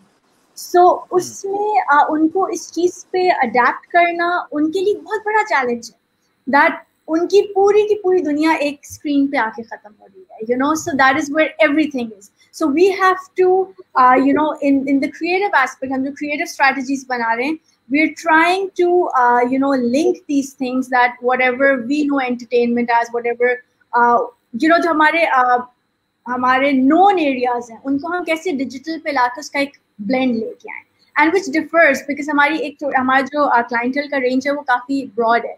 सो हम उसमें रिटेल ब्रांड्स पे भी काम करते हैं, कॉर्पोरेट के लिए भी करते हैं, फार्मा के लिए भी करते हैं, we even work for agrochemical companies. So इसमें क्लाइंटल बहुत डिफरेंट है, बहुत वेरिड है. सो उनको देखते हुए उनकी सबकी स्ट्रैटेजीज अकॉर्डिंगली बनाई जा रही है इस वक्त, and that's how we situation. जी, यही क्वेश्चन मैं हमजा अब्दुल रऊफ की तरफ लेके आऊंगा. जैसे इन्होंने कहा कि मार्केटिंग बजट्स कट डाउन हुए, ये तो बड़ी कंपनीज की बात हो रही है, बट स्मॉल जो बिजनेसेस थे, इवन दो लॉकडाउन ओपन हो गया है, क्या आपको लगता है कि ये शिफ्ट आएगा? क्योंकि कोविड खत्म नहीं हुआ, कोरोना खत्म नहीं हुआ, जैसे कि वजीर आजम साहब ने भी कहा, गवर्नमेंट ने भी कहा, कोरोना खत्म नहीं हुआ बट लॉकडाउन खत्म हो गया है. तो क्या ये शिफ्ट लेके आएगा, बैक टू नॉर्मल हम चले जाएंगे, या आपको लगता है अगेन हम सेम सिचुएशन में आ जाएंगे कुछ दिनों में? क्योंकि स्मॉल बिजनेसेस ने बहुत सफर किया है. अभी तो ईद का सीजन है तो लोग मजबूरन भी शायद बाहर हैं, बट आज मैं बाहर गया था तो कराची में गाड़ी चलाने की जगह नहीं है कहीं भी, लोग बाहर हैं और ज्यादा बाहर हैं जितने होने चाहिए उससे. तो क्या आपको लगता है बैक टू नॉर्मल आ गई सिचुएशन? हमजा अब्दुल रऊफ साहब, आपका माइक म्यूट पर है. जी सॉरी. तो मैं ये कह रहा था कि बैक टू नॉर्मल तो देखें अभी नहीं आ सकती चीजें. हाँ, लोग बाहर निकलेंगे, जैसे कहते हैं ना, अगर आप पानी को रोक के रखेंगे काफी टाइम तक और फिर आप दरवाजे खोलेंगे डैम के, तो पानी बहुत तेजी से पहले बाहर आता है. तो अभी जो लोग बाहर आ रहे हैं इतनी वाफिर मिकदार के अंदर, वो इसीलिए आ रहे हैं कि वो डिप्राइव्ड थे इस रिटेल थेरेपी से. इतने टाइम तक वो बाहर नहीं जा पा रहे थे, वो शॉपिंग नहीं कर पा रहे थे, वो खरीदारी नहीं कर पा रहे थे, तो इसलिए इतनी ज्यादा मिकदार के अंदर आपको लोग दिख रहे हैं. और कुछ आर्टिकल्स भी मैंने देखे जिसमें लिखा हुआ है कि सिर्फ 3 दिन के अंदर इतने अरब रुपए की सेल हुई है पूरे पाकिस्तान के अंदर, जो पिछले साल इतनी थी लेकिन इस साल इतनी ज्यादा बढ़ गई है. तो ये लोगों का जाहिर सी बात है, रिटेल के ऊपर फ्लो तो बड़ा है और वो काम भी तेज होगा कि जो लोगों ने 2 महीने दुकानें बंद रखी, वो 2 हफ्तों में 3 हफ्तों के अंदर जो है वो 2 महीने जितना काम करेंगे. ये बात तो तय है. लेकिन उसकी कॉस्ट क्या है, वो सबसे इंपॉर्टेंट चीज है कि at the cost of what, at the cost of health of others, at the cost of lives of other Pakistanis. वो एक बहुत ट्रिकी चीज है जिसको मैं तो कभी भी अपने लिए एंडोर्स नहीं करना चाहूंगा कि लोग इस तरह बाहर जाएं. क्योंकि हमारे यहाँ सबसे बड़ा चैलेंज ये है कि हम जब SOPs की बात करते हैं, हम जब इन्फॉर्म्ड डिसीजंस की बात करते हैं, हम जब सेल्फ अवेयरनेस की बात करते हैं, तो हम ये भूल जाते हैं कि पाकिस्तान में शायद, अगर मैं गलत भी हूं तो 70 से 80% अवाम ऐसी होगी पाकिस्तान के अंदर, या 50% तो होगी जिसको सेल्फ अवेयरनेस का मतलब नहीं पता, जिसको SOP का मतलब नहीं पता, जिसको ये नहीं पता कि क्या प्रॉपर केयर होती है जो आपने लेनी है, जिसको कुछ इन चीज़ों के बारे में नहीं पता कि कॉन्सिक्वेंसेस क्या होते हैं, वो कितने लोगों को हार्म कर सकते हैं. तो मसला सिर्फ ये, हम मासेस को भूल जाते हैं. तो ये चीज़ें बैक टू नॉर्मल अगर बज़ाहिर जा भी रही होंगी तो वो आगे हमारे लिए कोई खौफनाक चीज लेकर आएंगी. तो मैं सजेस्ट लोगों को यही करूंगा कि वो अपने लाइफस्टाइल को चेंज कर दे. कि अगर एक कोरोना एक छोटी शॉर्ट टर्म चीज होती ना कि 1 महीना या 2 महीना, और ये डेफिनेटिव टाइम पीरियड होता, सबको पता होता तो समझ आता है. लेकिन चूंकि अभी इसका कुछ आगे कुछ सर्टेनिटी नहीं है कि कब एंड होगा, तो इसीलिए लोगों को चाहिए कि वो आज से अपने आप को बदलें. बिल्कुल. तो वो आज से अपने लाइफस्टाइल को चेंज करें. मास्क की रूटीन बनाएंगे लोग. लेकिन सबसे अच्छी चीज यही है कि कोरोना की वजह, आप कहने के लिए ना बहुत अच्छी बातें हैं, सुनने में भी बहुत अच्छी हैं, बट आज मैं मार्केट से होता हुआ आया, जब मैं ऑफिस से आ रहा था, तो शायद 2 या 3% लोग होंगे जिन्होंने मास्क वेयर किए थे. यही तो मैं कह रहा हूँ, चाहे वो कस्टमर्स हो. क्योंकि अगर हम नहीं करेंगे, मैं अगेन मेरा जो क्वेश्चन है बैक टू नॉर्मल वाला, कि हम बैक टू नॉर्मल जा पाएंगे? एक्चुअली बाजार तो लग रहा है हम बैक टू नॉर्मल है. नहीं देखिए, बैक टू नॉर्मल मैंने कहा ना कि लोगों का, आवाम का रश मार्केटों के अंदर, अगर इसको आप बैक टू नॉर्मल कहते हैं तो जी बिल्कुल, ये तो बैक टू नॉर्मल हो गया क्योंकि ऑर्डर आ गया, सब खोल दें मार्केटें। लेकिन अगर हम जो जिंदगी का तौर तरीका है हमारा लोगों का, जो बिजनेसेस की रिकवरी है, जो इकोनॉमी का लॉस हुआ है उसकी रिकवरी की बात करते हैं, तो उसमें बहुत टाइम लगेगा। उसमें 3 साल 2 साल, ये इससे तो मैं बहुत एक अच्छा ऑप्टिमिस्टिक नंबर बता रहा हूँ, इससे भी काफी ज्यादा टाइम लग सकता है रिकवरी के लिए। लेकिन हाँ, अगर बाजारों में रश लोगों ने लगाना है और शॉपिंग करनी है और खरीदारी करनी है हर चीज छोड़कर, तो वो तो चीजें नॉर्मली, आपने खुद कहा कि रोडों के ऊपर जो है गाड़ी चलाने की जगह नहीं है। लेकिन लोगों को इस चीज को भी समझना चाहिए कि ये इट्स हेयर टू स्टे, तो it's better if we change our lifestyles accordingly. और हम जो है वो अपनी जिद का या ईगो का मैटर बना के जो है वो सिर्फ कोरोना के सामने खड़े ना हो जाए कि यार अल्लाह है बचा लेगा, तवक्कल है यार। लेकिन एहतियात सबसे पहले है। कोई भी रिलीजन, कोई भी जो थॉट प्रोसेस होता है वो ये सिखाता है कि आप एहतियात करें, उसके बाद फिर आप दुआ करें और अपने जो है वो ऑलमाइटी पर भरोसा करें। यही क्वेश्चन इकबाल यूसुफ साहब की तरफ लेके जाऊंगा। सर, बैक टू नॉर्मल आना शुरू हो गई है सिचुएशन, पर आपको लगता है ये आपका जिस इंडस्ट्री में आप हैं, स्पेशली एजुकेशन सिस्टम, चाहे हम स्कूल्स की भी बात करें, कॉलेजेस की भी बात करें, क्योंकि आप सब लोग कनेक्टेड हैं, एक ही जैसा काम कर रहे हैं, बैक टू नॉर्मल कितने दिन में आएगा और सर्वाइवल क्या मुश्किल है या आसान लग रहा है आपको? स्पेशली उनका एपटेक तो एक बहुत बड़ा इदारा है, बट इवन तो आपके ऊपर भी बहुत सारे एक्सपेंसेस होंगे, बहुत सारे आपके पास जो कैंपसेस हैं वो रेंटेड होंगे, तो क्या ये सारी सिचुएशन आप कब तक देख रहे हैं बैक टू नॉर्मल, और सर्वाइवल कितना आसान है? स्पेशली जो छोटे इदारे उनका क्या होगा? देखें मकसद ये मैं समझता हूँ कि जैसे बाकी तमाम इंडस्ट्री के लिए एक मुश्किल पीरियड था, तो ये हमारे लिए भी मजीद मुश्किल पीरियड है। और खास करके मैं यहाँ पे जो एजुकेशन की जब बात हो रही है ना, या जो भी बात कर रहा है, इवन असद उमर को देख लें बात कर रहा है, शफकत महमूद साहब को बात कर रहे हैं, सईद गनी साहब को देखें वो बात कर रहे हैं। अब ये बात जो हो रही है वो हो रही है एक तो स्कूल, और चूंकि आपने सवाल जो किया मैं उससे कॉन्टेक्स्ट में ये बात कर रहा हूँ। एक है स्कूल एजुकेशन, ठीक है, स्कूल एंड कॉलेज एजुकेशन, दूसरी है यूनिवर्सिटी एजुकेशन। इनके बीच में आती है एक हमारी एजुकेशन जो कि वोकेशनल एजुकेशन आती है, टेक्निकल एजुकेशन जो आती है। अब यहाँ पे मसला ये है कि जो हमारे फीस स्ट्रक्चर्स और जो मामलात हैं फाइनेंशियल पॉइंट ऑफ व्यू से, जो आपने पूछा, मकद आपने इस नजरिए से भी बात की आपने कि भाई मकद बजट्स कट हो रहे हैं और उसमें मार्केटिंग के जो है ना बजट्स, अच्छा ये शुरू से ही रहा है, ओवर द पीरियड हमने खुद भी एक्सपीरियंस किया और खुद किया भी है कि पहली तलवार जो है ना वो हमारी मार्केटिंग के बजट पे जो है चल रही होती है।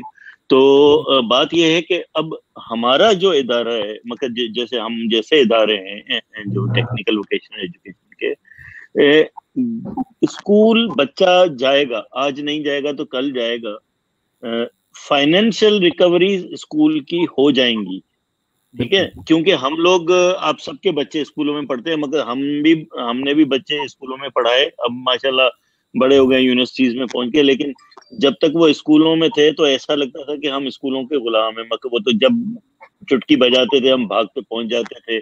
मगर हर साल आपको जो है ना वाउचर में फी इंक्रीज होके लग जाती थी, कोई सवाल आपने किया तो फिर अच्छा नहीं होगा, तो ये वाले सिलसिले भी होते थे। तो स्कूल में तो फाइनेंशियल इम्पैक्ट अभी टेम्पररी है, मैं देख रहा हूँ टेम्पररी है, ठीक है, क्योंकि बैक टू नॉर्मल की अगर हम बात कर रहे हैं, जो इस वक्त गवर्नमेंट कह रही है, स्पेशली जो सिंध गवर्नमेंट का जो फोकस है, और फेडरल भी एजुकेशन के मामले में उनके साथ ही है, तो अगर जुलाई 15 को भी खोलते हैं तो यानी कि हम लोग मार्च में बंद हुए थे और जुलाई 15 में जाके खोलेंगे तो हम 4 महीने यानी कि हम सफर कर चुके होंगे। अच्छा, इस सिलसिले में चाहे अब सुप्रीम कोर्ट कहे, चाहे कोई भी कहे, चाहे मिनिस्टर्स प्रेस कॉन्फ्रेंस करे, लेकिन जब फी की बात आती है तो बात ये आती है कि भाई पेरेंट्स कहते हैं कि जी फीस किस चीज की, क्लास तो हुई नहीं, तो ये नहीं, तो वो नहीं, लेकिन हम लोग तो चले ऑनलाइन एजुकेशन प्रोवाइड कर रहे हैं। आपने कहा जो ऐसे इदारे हैं जो कि समझें कि छोटे इदारे, अब छोटा बड़ा तो कोई नहीं होता, बेसिकली हर कोई अपने डोमेन में काम कर रहा होता है, लेकिन जस्ट हाईलाइट दैट पॉइंट कि एक्चुअली बात कर रहा था। हाँ, अब तो वो 1.5 लाख रुपए महीने का दे रहे हैं, ऑफ कोर्स हमारे भी देखिए हमारे पाकिस्तान में 40 सेंटर्स हैं, 40 के 40 सेंटर ऑलमोस्ट जो है ना 1.25-2 सेंटर्स के बाकी सब रेंटेड है, ठीक है। तो अब रेंट भी देना है। अच्छा महीना तो चले सब सख्ते में थे, जब सब सख्ते से बाहर आए तो नेचुरली हर वेंडर आपसे तकाजा कर रहा है और रेंट वाला भी तकाजा कर रहा है, फिर बिजली के बिल भी देने हैं। तो हमें तो फाइनेंशियली इस वक्त हम मतलब we are in serious crunch, जो कि हम देख रहे हैं मतलब हम इसमें कल जो है जून महीना आएगा हमारे लिए जो करें।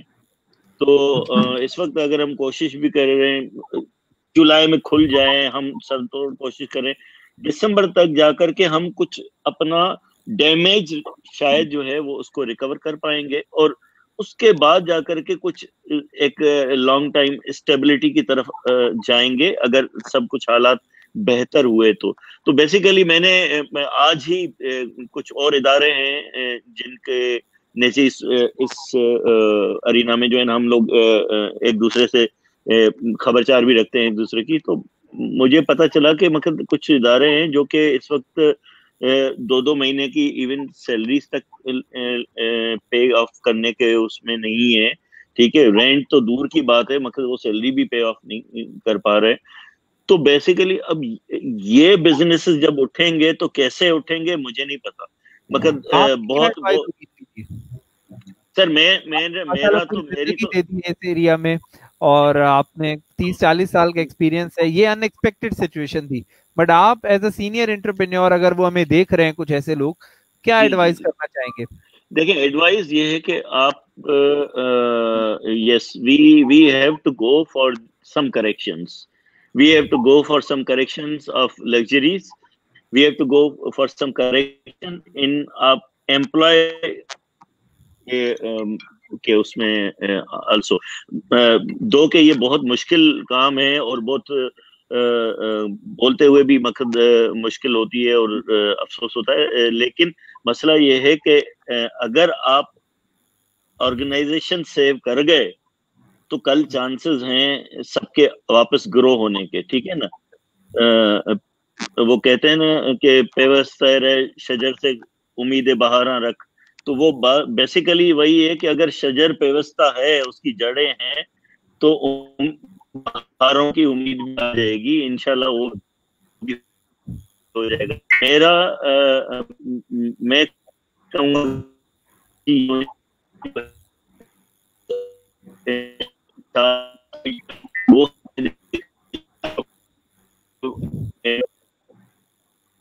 आपकी आवाज थोड़ी सी डिस्कनेक्ट हो रही है, अगर आप रीज्वाइन कर लें थोड़ा देख लें।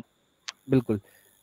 अच्छा जी, यही क्वेश्चन मैं लेके आऊंगा कामरान साहब की तरफ। क्या अब आपके फाइनल क्या करने जा रहे हैं, री स्ट्रेटजी क्या है, वही बैक टू नॉर्मल की क्या स्ट्रेटजी है? आपके ऑफिस तो खुल चुके शायद कल से, और आज से ऑफिस भी कॉर्पोरेट भी ऑन हो चुका है, क्योंकि शार फैसल में जैसे कि इकबाल साहब बता रहे थे कि जगह नहीं थी गाड़ी खड़ी करने की, तो इसका मतलब है ऑफिस में आ चुके हैं लोग। क्या सिचुएशन नॉर्मल हो चुकी है आपके लिए? जी सिचुएशन मैं फिर वही कहूँगा, नॉर्मल तो नहीं कह सकते। ये बज़ाहिर जो है जैसे कहते हैं हमारी जो सोसाइटी है उसकी एक नॉन सिविलाइजेशन की जो है ना एप्टीट्यूड जो है उसको जाहिर करता है कि बहुत सारी चीज़ें हैं जो हम कर सकते हैं और हमें करनी चाहिए इस सारे सिचुएशन से रिलेटेड। आज मैं खुद तकरीबन 45 मिनट जो है वो राशिद मिनाज रोड पे जिस बुरी तरह फंसा हूँ, तो मुझे देख के मुझे नहीं समझ में आया कि क्या हम नॉर्मल हो गए। नहीं, हम नॉर्मल नहीं हुए, तो इसका क्या तरीक़ेकार होगा। बिजनेस के हवाले से अगर मैं बात करूँ तो बिजनेस की स्ट्रैटेजी जिस तरह से एसन ने कहा, जिस तरह अभी इकबाल साहब ने कहा कि जी हम कोशिश कर रहे हैं हमारे जो क्लाइंट्स हैं, डाइवर्स क्लाइंटल है, उसको उसी की प्रोडक्ट उसी की सर्विसेज से रिलेट करते हुए ऐसी सॉल्यूशंस दी जाएं जिसमें जो है इन सारे पैरामीटर्स जो एसओपीज हैं उनको मद्देनजर रखते हुए एक यूनिक सोल्यूशन दिया जाए, ठीक है। उसमें डिजिटल का इस्तेमाल उन पे इंकरेज किया जाए ताकि वो जो कि इस्तेमाल कर रहे हैं उनको ट्रस्ट आए, और जो नहीं कर रहे हैं उनको भी हम देखें। हम डिजिटल में AR की बात कर रहे हैं, हम डिजिटल में मुख्तलिफ AI बेस्ड एप्लीकेशंस की बात कर रहे हैं जो कि हमारा फोटो है। हम डिजिटल में एक कनेक्ट की बात कर रहे हैं, कंज्यूमर कम्युनिटी ऑनलाइन के साथ कनेक्ट करना और फिर उसको ड्राइव करते हुए लेके चलना और ऑन ग्राउंड करना। वो आप ये देखें कि कराची में ग्रोसरी शॉपिंग एक फैमिली एंटरटेनमेंट होती है, और या थी, ठीक है। आपका पूरा घर जाता था और एक मेट्रो हो गए या बड़ी सुपरमार्केट्स हो गए और वहाँ पर एक फन एंड एंजॉयमेंट है कि जी कहाँ आप फैमिली ग्रोसरी करने जा रहे हैं।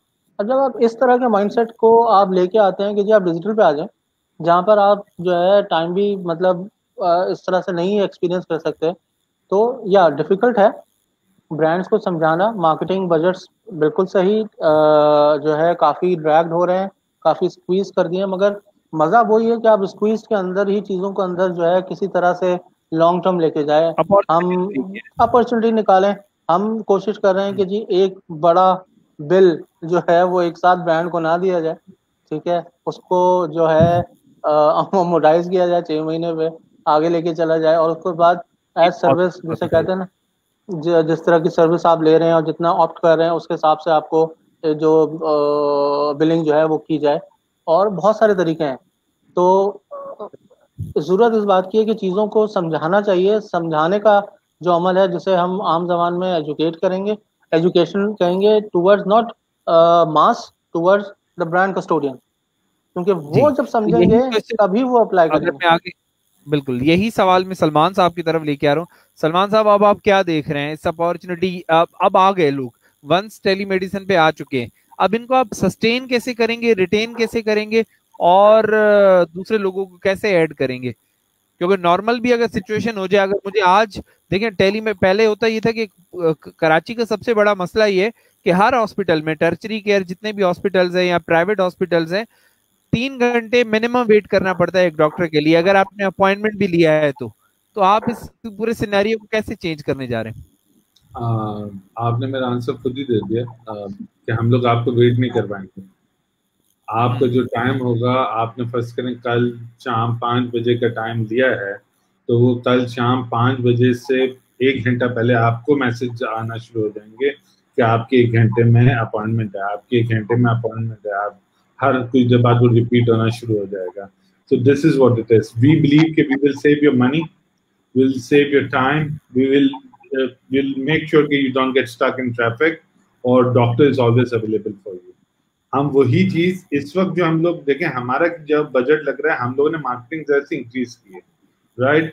हमने मार्केटिंग का बजट इंक्रीज किया, हम जरा ऑपोजिट चल रहे हैं, क्योंकि इस वक्त की हमारी नीड है कि हर कोई हमारी ऐप को जाने, कम से कम एक दफा ट्राई करें। कोई उबर करने वाली है कि एक दफा हम उनको 3 फ्री कॉल्स देंगे, they will understand the loop of it कि किस तरह होता है, then they will trust it. उसमें से भी 10 लोगों में से शायद 2 रहें, 5 8 ना रहें, या 5 रहें, आजकल के हालात के हिसाब से 5 ना रहें, उससे फ्री कॉल तक रहें। मसला ये नहीं है कि लोग यूज नहीं कर रहे। मेरे पास 300 से 800 के बीच में डेली कॉल्स आ रही हैं, राइट? मेरे डॉक्टर्स फ्री में दे रहे हैं। मैं वो जो खर्चा डॉक्टरों का है वो मैं बर्दाश्त कर रहा हूँ, और ये भी एक तरीके का मार्केटिंग का ही बजट है हमारा।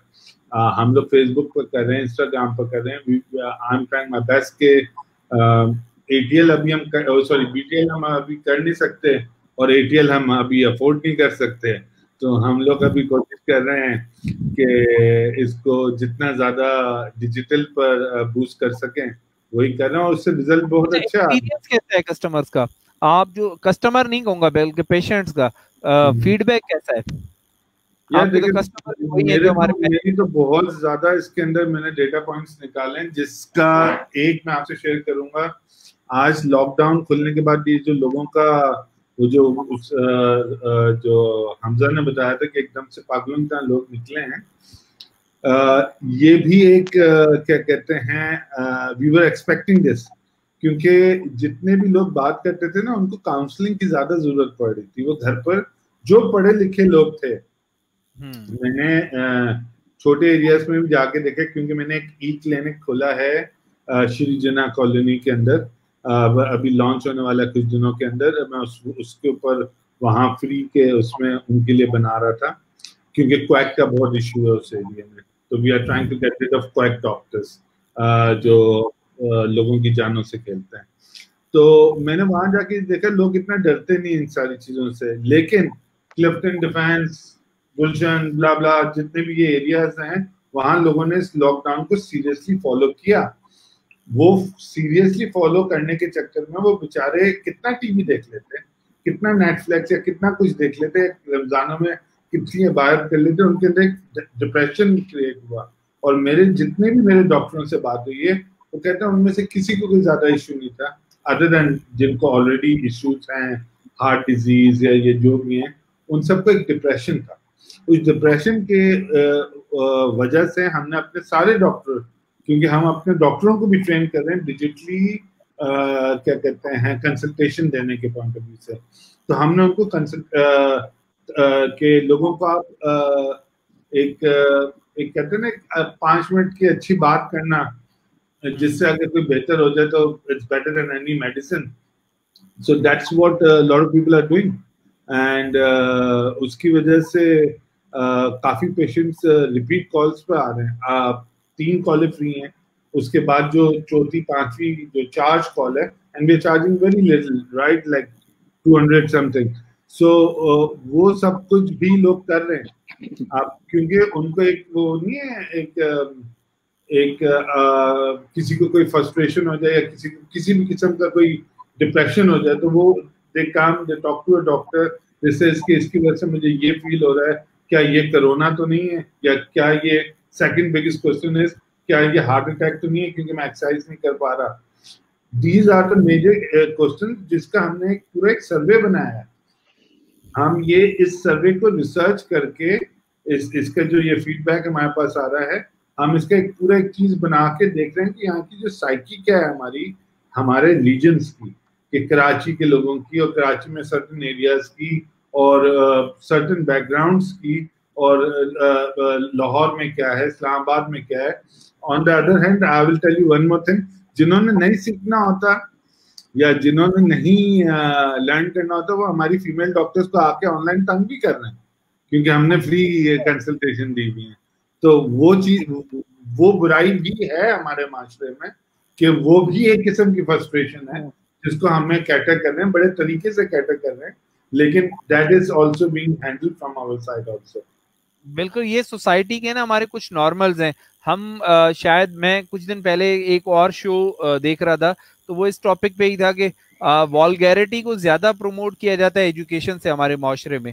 तो ये जो आपने बात की हरासमेंट की, ऑनलाइन हरासमेंट की, अब इनके लिए हमारे पास लॉज भी मौजूद नहीं है। जैसे कि टेलीमार्ट काम कर रहा है, टेलीमार्ट इतना बड़ा काम कर रहा है, बट पाकिस्तान में अभी तक प्रॉपर ई कॉमर्स पॉलिसी नहीं है हमारे पास। हमजा भी इस पे करेक्ट करेंगे हमें कि प्रॉपर हमारे पास पॉलिसीज नहीं है, गवर्नमेंट पॉलिसीज नहीं है।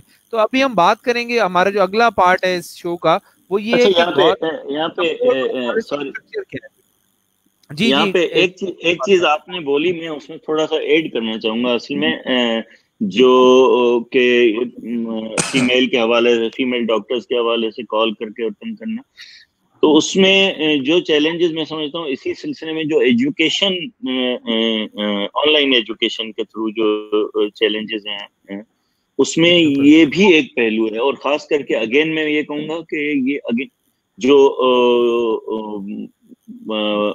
टेक्निकल वोकेशनल एजुकेशन के जो सिलसिले हैं, उसके अंदर ये चैलेंजेस ज्यादा हैं कि मतलब उसमें फॉर एग्जांपल हमारी फीमेल ट्रेनर्स, फैकल्टी मेंबर्स हैं, ठीक है। अब नेचुरली हमारे पास जो बच्चा आता है, जो स्टूडेंट आता है, बेसिकली वो इंटर पास होता है, यूनिवर्सिटी गोइंग स्टूडेंट होता है, जो कि अपने स्किल्स को एनहांस करने के लिए आ रहा होता है, या इवन ग्रेजुएट होते हैं जो कि, और प्रोफेशनल होते हैं जो सॉफ्टवेयर हाउसेस में या इधर उधर काम कर रहे होते हैं, तो वो लोग आते हैं। तो अब इस एज ग्रुप को जब कैटर करने के लिए एक फीमेल टीचर, जो हमें इनिशियली चैलेंजेस जो आ रहे थे वो यही आ रहे थे कि एक फीमेल टीचर घर से बैठ करके अब वो उस क्लास को पढ़ा रही है जो कि घर में बैठे हुए हैं, जो कि एक समझें कि नॉन फॉर्मल एनवायरनमेंट में बैठे हुए हैं, और तफरी के मूड में बैठे हुए हैं और कुछ नहीं करना, तो जैसे इन्होंने कहा कि डॉक्टर्स को कॉल करके तंग कर दिया, और लोग तो 11 11 पे लाखों कॉल्स जो है ना वो तफरी के लिए करते हैं। ये तो खैर हमारी साइकी है। तो ये एक बहुत बड़ा चैलेंज था जिसको अल्हम्दुलिल्लाह एटलीस्ट हम इसको सर शायद ही हम किसी पॉलिसी से नहीं कर सकते, ये एथिकल वैल्यूज हैं जो सोसाइटी में होनी चाहिए। करेक्ट। शायद हमें एज अ सोसाइटी इस पे बहुत काम करना होगा, चाहे वो हम दीनी मदारिस हों, चाहे वो हमारे तालीमी इदारे हों, इस एरिया पे बहुत फोकस करना होगा। शायद हमने सिविक सेंस जिसको हम कहते थे, आपके दौर में तो बहुत होता था, मेरे दौर में शायद ये सब्जेक्ट ही खत्म हो गया। तो सिविक सेंस पे हमें दोबारा आना होगा, क्योंकि हमें किस तरह ऑनलाइन बिहेव करना है। हम कॉल सेंटर वालों से बहुत बुरा बिहेव करते हैं, चाहे वो बैंक के कॉल सेंटर्स हो। तो this is a societal problem. इस पे भी हम जरूर एक शो करेंगे टॉपिक पे कि हाउ। सॉरी मैं आपकी बात करता हूँ, एक पॉइंट मैं इसमें करूंगा जो हम जो इसमें रिसर्च कर रहे थे। लोगों की साइकी ये है कि वो अगर मतलब सिंध के किसी कोने में बैठकर ऑनलाइन किसी से बदतमीजी कर रहा है, they think they can not be track. ठीक है ना, उनको कोई ट्रैक नहीं कर सकता, उनको कोई पकड़ नहीं सकता, उनको आईपीस का नहीं पता, या जो भी चीज है। हमने अगर वो चीज क्लियर उनको कर दी ना, और कोई 5-6 वाक्य करके दिखा दिए कि हाँ जी आप ट्रैक हो सकते हो, चाहे आप ऑनलाइन आके कुछ भी वल्गरपना करो तो आप ट्रैक हो सकते हो, तो फिर ऑटोमेटिकली सब रुकना शुरू हो। करेक्ट। जैसे कपिल ने कहा कि ये एथिकल भी है, और मैं समझता हूं कि जो सलमान कह रहे हैं कि दिस इज एथिकल प्लस इस पे हमारे स्ट्रिंजेंट लॉज का होना भी जरूरी है। मकसद सिर्फ हम तबलीग के थ्रू जो है ना वो शायद नहीं कह सकते, क्योंकि आजकल की जनरेशन जो है ना वो तबलीग को कुछ इतना पसंद नहीं करती है, तो वो you can't actually keep on preaching. हाँ ठीक है, वो पहलू जरूर हमें कंटिन्यू करना चाहिए, लेकिन उसके साथ साथ जो हमारे साइबर लॉज हैं, उन लॉज, ये कोविड ने नया पूरा दुनिया का नक्शा बदला है ना, तो उसके अंदर हमारे अब लॉ मेकर्स को भी और हमारे प्रोफेशनल्स को, हम जैसे लोगों को भी, आप जैसे लोगों को भी मतलब कोई इस तरह के फोरम्स पे वो क्रिएट करने चाहिए, डेवलप करने चाहिए, जहां पे हम कहें कि इन लॉज की हमें जरूरत है। मुझे अगर एजुकेशन की बहुत जरूरत है। कस्टमर आ तो गए ई कॉमर्स पे। ईसन रिजवी के पास में जाऊंगा, बहुत देर से हमने इनको शामिल नहीं किया शो में। आप अगर इस पे कुछ रोशनी डालना चाहें, क्योंकि आप एडवर्टाइजमेंट से भी और लोगों के माइंड को जानती हैं, कस्टमर साइड से रिस्पांस अच्छा नहीं आता। जैसे हमजा भी इसको एंडोर्स करेंगे, फेक ऑर्डर्स बहुत सारे आते हैं पाकिस्तान में। जहां हम बात कर रहे थे नॉन डिलीवरीज की, वहाँ फेक ऑर्डर्स बहुत, ये ई कॉमर्स स्टोर के लिए बहुत बड़ा चैलेंज है। अब आपने एसीज ऑर्डर कर दिए, अब मैंने एसीज कोयटा भेज दिए, वो पता चला कोयटा जाके ये तो फेक ऑर्डर था। तो इनके लिए क्या होना चाहिए? ईसन रिजवी अगर इस पे कुछ बोलना चाहे। बिल्कुल, Kapil, I will agree with Salman and Iqbal sahab, दोनों जब भी बात कर रहे थे कि इस वक्त ऑब्वियसली बिकॉज हमारे लोगों को ना एंटरटेनमेंट ओवरऑल लैक करती होती है, तो उनको जहाँ मिलती है और उनको जो भी लगता है एंटरटेनमेंट है, वो उसको एंटरटेनमेंट पकड़ लेते हैं। ठीक है, so they do not know this is, and you know हम लोग समझते नहीं है कि जो इस तरह की फेक कॉल्स करते हैं उसमें आप कोई जो बेचारा ड्यूटी पे है उसको, उसके टाइम को भी आप एक्सप्लॉइट कर रहे हैं। तो हमें ना सेल्फ अवेयरनेस है, ना दूसरे के वक्त का ख्याल है। We as a nation have this issue that you know we lack seriousness.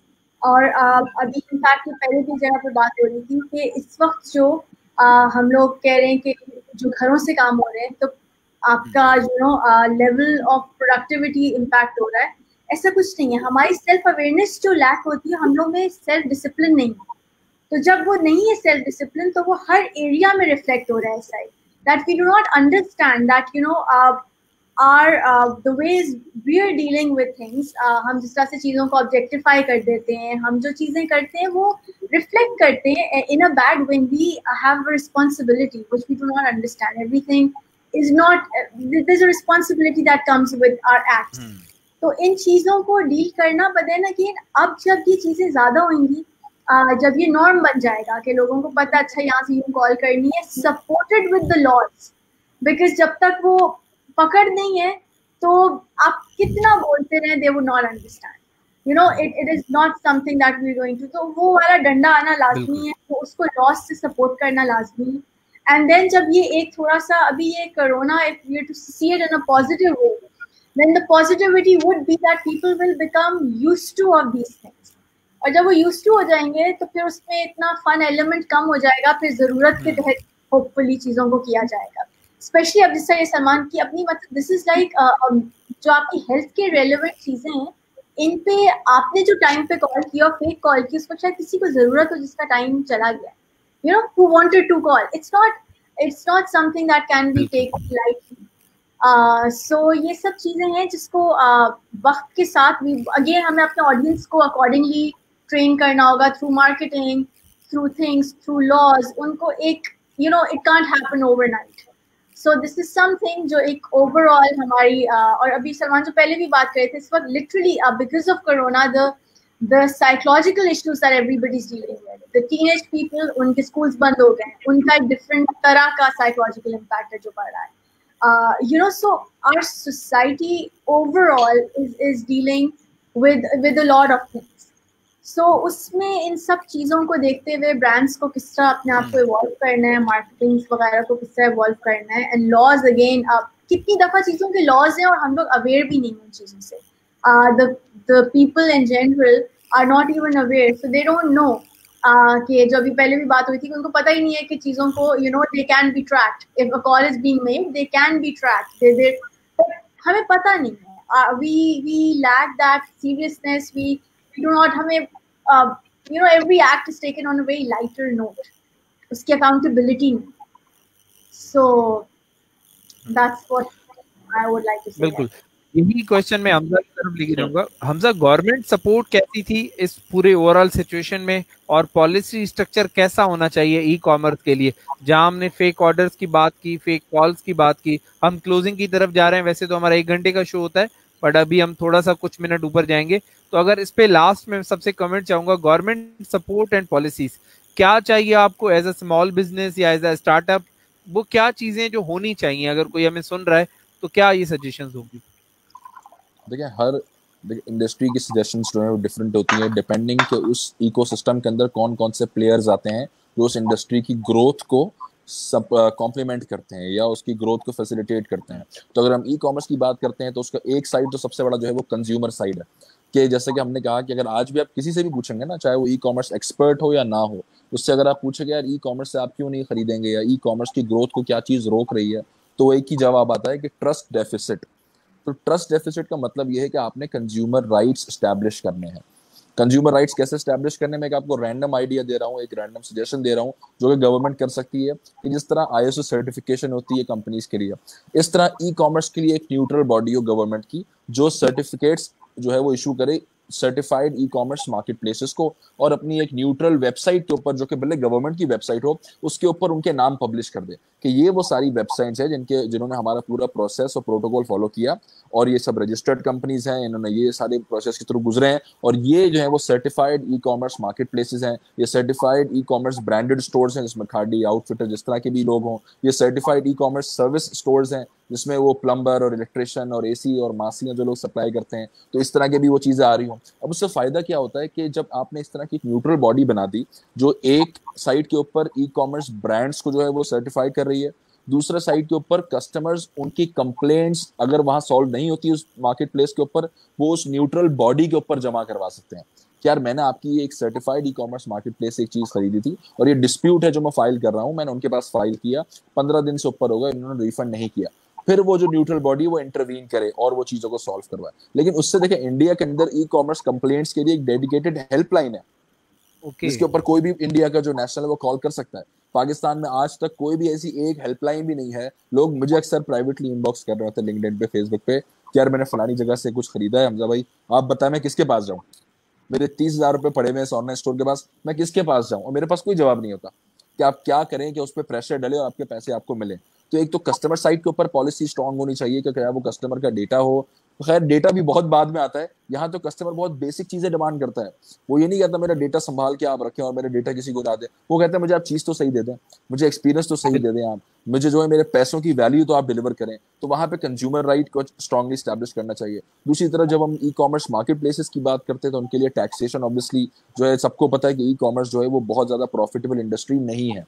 तो वहां पे आप जब गवर्नमेंट खुद इसकी ग्रोथ को फैसिलिटेट नहीं कर पा रही है, तो फिर जो ई कॉमर्स ब्रांड जिसमें पैसा बहा रहे हैं, दराज का भी हम जानते हैं, बाकी ब्रांड्स को भी हम जानते हैं, करीम है राइड हेलिंग में, फूड पैंडा है फूड डिलीवरी में, जिन्होंने मिलियंस ऑफ डॉलर लगाए इस मार्केट के अंदर, इस मार्केट को बड़ा करने के लिए, इस मार्केट को स्टैब्लिश करने के लिए, तो उनको आप अगर पैसा नहीं दे सकते डालने के लिए, मार्केट को ग्रो करने के लिए, तो आप एटलीस्ट उनके खर्चों को, उनके टैक्सेस को जो है वो आप कम करिए, उनके टैक्स हॉलीडेज दें उनको सर्टेन टाइम ड्यूरेशन के लिए, क्योंकि वो आपके ऊपर एज इकोनॉमी के ऊपर एक बहुत बड़ा फेवर कर रहे हैं कि वो इतनी बड़ी इनफॉर्मल इकोनॉमी को फॉर्मलाइज कर रहे हैं कि अगर दराज के पास आज 50,000, 1 लाख, 2 लाख अगर सेलर्स हैं, तो वो सारे सेलर्स ऑनलाइन हैं, उनकी सारी सेल्स डॉक्यूमेंटेड है, फॉर्मलाइज्ड है, उनके बैंक अकाउंट्स हैं। तो ये कितनी बड़ी फेवर है जो अगर गवर्नमेंट खुद करने जाती तो कितने मिलियंस ऑफ डॉलर्स गवर्नमेंट के भी लगते हैं। तो इसलिए ई कॉमर्स मार्केट प्लेसेस को जो है वो एक टैक्स हॉलीडे या एक टैक्स रिलीफ मिलना चाहिए। दूसरी तरफ पेमेंट पार्टनर्स हैं कि जो पेमेंट गेटवेज पाकिस्तान में हैं वो सारे बड़े एक्सपेंसिव हैं। आज अगर एक कस्टमर मेरी वेबसाइट पे या किसी और वेबसाइट पे क्रेडिट कार्ड से पे करता है तो 2.5 से 3% बैंक चार्जेस ऐड होते हैं। अब आपके ऊपर है कि आप वो 2.5% ई कॉमर्स प्लेयर जो है खुद बेयर कर ले और अपना लॉस करे, या वो कस्टमर को पास ऑन करे। और मोस्टली केसेस के अंदर जिनके पास मिलियंस ऑफ डॉलर की बैकिंग नहीं है ई कॉमर्स मार्केट प्लेसेस के पास, छोटे स्टोर्स के पास, वो कस्टमर को पास ऑन करते हैं। और कस्टमर के लिए अब वो डिजिटल पेमेंट्स, जिसके लिए पूरा पाकिस्तान कह रहा है कि डिजिटल पाकिस्तान कैंपेन चलाएंगे, लोगों को डिजिटल पेमेंट्स की तरफ लेके आएंगे, लेकिन रियलिटी क्या है कि डिजिटल पेमेंट कस्टमर के लिए एक्सपेंसिव है कैश से मुनासबत में। तो जो चीज कस्टमर के लिए एक्सपेंसिव है उसके ऊपर ऑप्ट क्यों करेगा? कोई वजह है कि आज भी पाकिस्तान में 10 से 15% सिर्फ ट्रांजैक्शंस ऑनलाइन जो है वो प्री पेमेंट होती है, डिजिटल पेमेंट के थ्रू होती है, और आज भी 80 से 85% ट्रांजैक्शंस कैश ऑन डिलीवरी होती हैं। तो उसका सबसे बड़ा रीजन ये है कि हमारे जो चार्जेस हैं वो गवर्नमेंट आके सब्सिडाइज करे कि अभी तो हमें मार्केट को पेनिट्रेट करना है, हमें डिजिटल पेमेंट को रूटीन बनाना है, तो हमें कस्टमर के लिए इसको कन्वीनियंट बनाना है, कस्टमर के लिए इसको चीप बनाना है। कस्टमर कन्वीनियंस से भी ज्यादा देखता है प्राइस कि मुझे इसकी कॉस्ट क्या है, कैश की जैसी है, कैश से कम है या कैश से ज्यादा है। तो पेमेंट साइड के ऊपर उनको थोड़ी सी जो है वो रिलीफ देना होगा। जो बैंक्स हैं, जो फिनटेक कंपनीज हैं, उनको ऐसी फैसिलिटेटिंग पॉलिसीज ला कर दें जिसकी वजह से वो खुल के ग्रो कर सकें और कस्टमर के ऊपर कम से कम बर्डन पास ऑन हो और कस्टमर के लिए डिजिटल पेमेंट का ऑप्शन कन्वीनियंट लगे, जिससे वो ई कॉमर्स का मार्केट साइज पर ग्रो होगा। बट मैं अगेन ये आगे क्वेश्चन भी लेके जाऊंगा, क्योंकि कुछ आप तो बहुत पहले ई कॉमर्स में, ये एजुकेशन सेक्टर अब ई कॉमर्स में आया है, ऑनलाइन क्लासेस की तरफ आया है, तो मैं कहूँगा ये भी एक तरह का ई कॉमर्स ही है, कस्टमर्स हैं इनके स्टूडेंट्स। तो इकबाल साहब, आप क्या देख रहे हैं कि गवर्नमेंट सपोर्ट और पॉलिसीज कैसी हैं? क्या सपोर्टिव हैं या इनको और सपोर्टिव होना चाहिए? आपने कोई प्रपोजल दिया है फेडरल गवर्नमेंट को या सिंध गवर्नमेंट को कि आपके लिए कोई टैक्सेस में या किसी और तरह आपको सपोर्ट मिले? अच्छा, एक तो मैं एक गुजारिश ये करूंगा कि बराए मेहरबानी हमें ना तो ई कॉमर्स बोले ना हमारे स्टूडेंट को कस्टमर्स बोलें। वैसे ही गवर्नमेंट पीछे पड़ी हुई है, तो वो जो है ना उनको भी लगेगा कि अच्छा ये तो जो है ना मैं एग्जांपल दे रहा था। हाँ, अच्छा, बात ये है कि बिल्कुल देखें, I think this sector would be the most worst affected sector at the end of Covid, क्योंकि 6 महीने तक अगर किसी भी सेक्टर को आप बंद कर देंगे तो हमारे साथ भी हजारों और लाखों, अगर मैं ओवरऑल एजुकेशन की बात करूं तो लाखों हमारे जो है ना फैकल्टी मेंबर्स हैं, ट्रेनर्स हैं, टीचर्स हैं हमारे, उसके अलावा जो support staff, different support staff है, एडमिनिस्ट्रेशन है, मगर there are thousand and thousands of people which are connected with the education sector। अब अगर आप उसको बंद करके बैठ जाएंगे और government doesn't have any policy basically, अभी तक इस सेक्टर को तो उन्होंने इस तरह बंद करके रख दिया जिस तरह नौजुबिल्लाह आज हमारे मुसलमानों के घरों में वो कुरान को बंद करके और लपेट के ऊपर रख देते हैं ना, कि अगले रमजान फिर जब आता है फिर देखेंगे उसको। तो वो एजुकेशन को उतना ही मुकद्दस करके लपेट के बंद करके साइड में रख दिया गया है कि ये चैप्टर तो बिल्कुल आखिर में खोलने का है, उसको बाद में देखा जाएगा, ठीक है, फाइन। ऑनलाइन एजुकेशन के थ्रू हम लोग अपनी सर्विसेज दे रहे हैं। बच्चे अल्हम्दुलिल्लाह, जैसे मैंने कहा, एटलीस्ट एपटेक की जहां तक की बात है, आप ये कंपैरेटिवली देखें, एक इंटरेस्टिंग चीज है कि हम तो एक प्राइवेट इंस्टीट्यूट हैं और वोकेशनल ट्रेनिंग एजुकेशन है। यूनिवर्सिटीज जो हमारी, जिनको इतनी बड़ी बड़ी ग्रांट्स मिलती हैं, जिनको इतने बड़े बड़े वो मिलते हैं, फंडिंग होती है, डिफरेंट फंडिंग किस्म की फंडिंग होती है, उन यूनिवर्सिटीज को अब जो है HEC और गवर्नमेंट के मुख्तलिफ इदारे जो है वो अब उनको ऑनलाइन जाने के लिए सपोर्ट प्रोवाइड कर रहे हैं और उनको कह रहे हैं कि जी हम आपको जरूरी इंफ्रास्ट्रक्चर भी प्रोवाइड कर देते हैं और आपको फैसिलिटेट भी कर देते हैं ताकि आप ऑनलाइन चले जाए। लेकिन अगेन उनको तो ये मिल गया, लेकिन वो जो प्राइवेट एजुकेशन सेक्टर है, मैं समझता हूँ, मुझे नहीं पता कि आज जो हम 5-6 लोग बैठे हैं, आप में से कितने लोग जो है वो गवर्नमेंट के स्कूल में पढ़े हैं, ठीक है, या हम में से कितने के बच्चे जो है गवर्नमेंट के स्कूलों में पढ़ रहे हैं। तो ये तमाम के तमाम हम हमारे बच्चे, जो हमारे साथ कलीग्स हैं, हमारे स्टाफ है, ऑलमोस्ट 90% 80% जो लोग हैं वो इन्हीं प्राइवेट स्कूलों से, प्राइवेट एजुकेशनल इंस्टीट्यूट से पढ़ करके आज इस मकाम पे पहुंचे हैं। तो मैं ये कहूंगा कि हम सबको ये रिकॉग्नाइज करना चाहिए कि प्राइवेट एजुकेशनल इंस्टीट्यूशन का एक बहुत बड़ा कंट्रीब्यूशन है टुवर्ड्स बिल्डिंग द नेशन। बिल्कुल। तो इसके लिए मेरा जो सवाल था कि आपने कोई रिकमेंडेशन दी है, क्योंकि गवर्नमेंट की तरफ से तो हो सकता है 10 साल तक भी आपको कोई रिकमेंडेशन ना आए, आपने कोई रिकमेंडेशन दी है? हम जी बिल्कुल, हम अब उस प्लेटफॉर्म पे जा रहे हैं, हम फॉरवर्ड कर रहे हैं, मैं मकसद अप्रोच करने की कोशिश कर रहे हैं कि हमें एटलीस्ट अगर एजुकेशन इंस्टीट्यूट्स को, एक तो वो मैं समझता हूँ कि तालीम को हॉल्ट कर देना इज नॉट अ सॉल्यूशन। अगर आप कह रहे हैं कि आपको कोविड के साथ ही रहना है, कोरोना के साथ ही रहना है, इसी में जीना मरना है, इसी में बाजारें भी खुलनी है, भेड़ चाल भी होनी है, लोगों के ऊपर चढ़े हुए, वो भी ठीक है, सब ठीक है, लेकिन एजुकेशन तो ठीक है, we are fine with that, but the request is के जो हम आगे रिक्वेस्ट भी कर रहे हैं कि आप कोई ना कोई SOP तो हमारे लिए भी बनाए, ठीक है। अगर नहीं बना रहे हैं तो एटलीस्ट फैसिलिटेट करें, जिस तरह आप यूनिवर्सिटीज के लिए अब सोचना शुरू कर रहे हैं या सोच रहे हैं, इसी तरह से फिर तमाम एजुकेशनल इंस्टीट्यूशन के लिए वो सोचें कि वो किस तरह से 6 महीने 5 महीने 8 महीने बच्चों को जो है ना घर बैठ करके उनको ऑनलाइन एजुकेशन, इफेक्टिव एजुकेशन होनी चाहिए वो। तो जितना टूल आपके पास होगा, ये हमारे ई-कॉमर्स साइट से भी हमारे दोस्त बैठे हुए हैं और IT साइट से भी दोस्त बैठे हुए हैं, तो हमारे पास जितने अच्छे टूल्स होंगे बच्चों को ऑनलाइन एजुकेशन के थ्रू पढ़ाने के लिए, अल्हम्दुलिल्लाह एपटेक तो कर रहा है, ठीक है, लेकिन हम इस वक्त बात कर रहा हूँ जनरल, और बाकी जो इंस्टीट्यूट्स हैं, जो छोटे छोटे इंस्टीट्यूट्स हैं, जो बेचारे जो है ना शायद बड़ी बुरी सिचुएशन में इस वक्त, तो उन सबको फैसिलिटेट करें। नंबर 1 टूल वाइज, यानी कि टेक्नोलॉजी वाइज फैसिलिटेट करें। नंबर 2 जो है उनके लिए जितने महीने आपने बंद किया, वो नेचुरली उसमें उनका रेवेन्यू तो है नहीं, तो वो उस पर टैक्स बनेगा नहीं, लेकिन एटलीस्ट उनको 2 to 3 years का टैक्स हॉलीडे दें। नंबर 2। नंबर 3 उनको ग्रांट्स दें, जिस तरह यूनिवर्सिटीज को ग्रांट्स दे के चलाते हैं, इसी तरह ये वो इदारे हैं स्कूल से लेकर के हमारे इदारों तक, जो कि आपके मुल्क के बच्चों के फाउंडेशन बनाते हैं। हम लोग स्किल्स प्रोवाइड करते हैं ताकि लोग जो है ना GDP में कंट्रीब्यूट कर सके, बेरोजगार ना घूमे। तो हम लोग हमें उसी तरह की एटलीस्ट वो जो पीरियड है, उस पूरे पीरियड को कवर करते हुए हमारे जो एक्सपेंसेस हैं उसके अगेंस्ट में हमें कम से कम 50% ग्रांट्स दें और 50% हमें लोन्स दें विदाउट इंटरेस्ट, कर्ज ना दें। इंटरेस्ट पे मुझे 1% के इंटरेस्ट पे भी लोन मिलेगा, मैं नहीं लूंगा, मुझे अल्लाह से जंग नहीं चाहिए।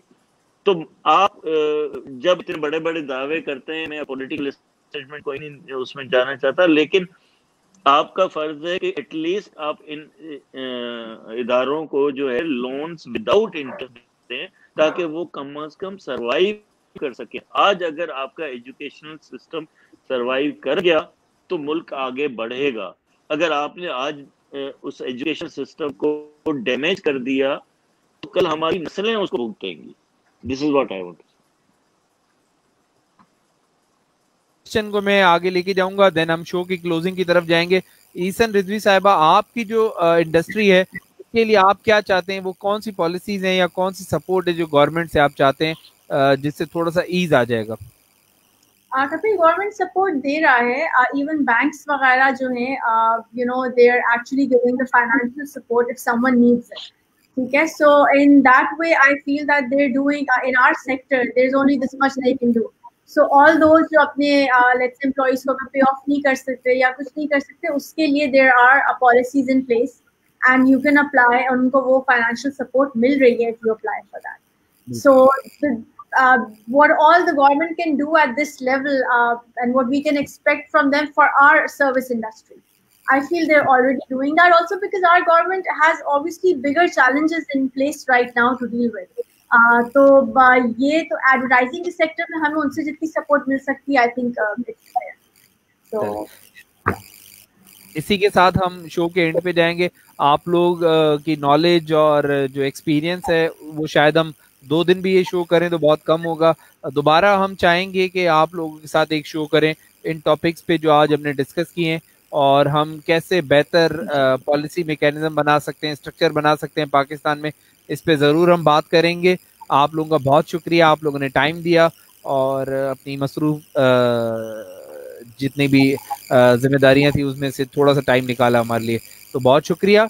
और मैं आखिर में क्लोजिंग में यही कहना चाहूँगा कि ये वक्त बहुत मुश्किल है। इस वक्त को हमें एक्सपीरियंसेस को जो है चेंज, क्योंकि हमने पहले भी जहाँ से स्टार्ट किया था, चेंज अडॉप्ट करना पड़ता है, कभी कभी चाहते हुए कभी कभी ना चाहते हुए। तो कोविड ने हमें ना चाहते हुए भी चेंज की तरफ लेके गया, चाहे वो कंज्यूमर साइड हो चाहे वो आपका बिजनेस साइड हो।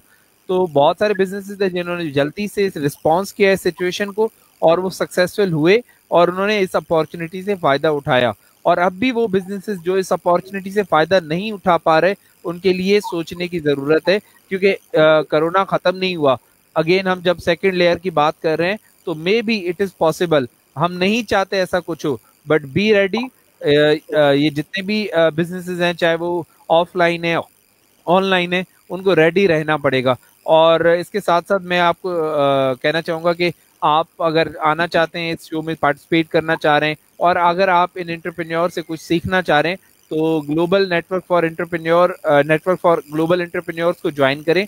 वेबसाइट आपके सामने स्क्रीन पे आ रही है, आप यहाँ रजिस्टर हो सकते हैं और आप इस नेटवर्क का पार्ट बन सकते हैं। हम हर वीक डिफरेंट एंटरप्रेन्योर्स के साथ डिफरेंट टॉपिक्स पे शोज कर रहे होते हैं, तो आप भी अगर ज्वाइन करना चाह रहे हैं तो मोस्ट वेलकम, आप हमें ज्वाइन कर सकते हैं। बहुत शुक्रिया आप सब लोगों का, अगेन आप लोगों ने टाइम दिया, और अगेन हम दोबारा इस टॉपिक पे बात करेंगे। बहुत शुक्रिया। अल्लाह हाफिज़। Thank you.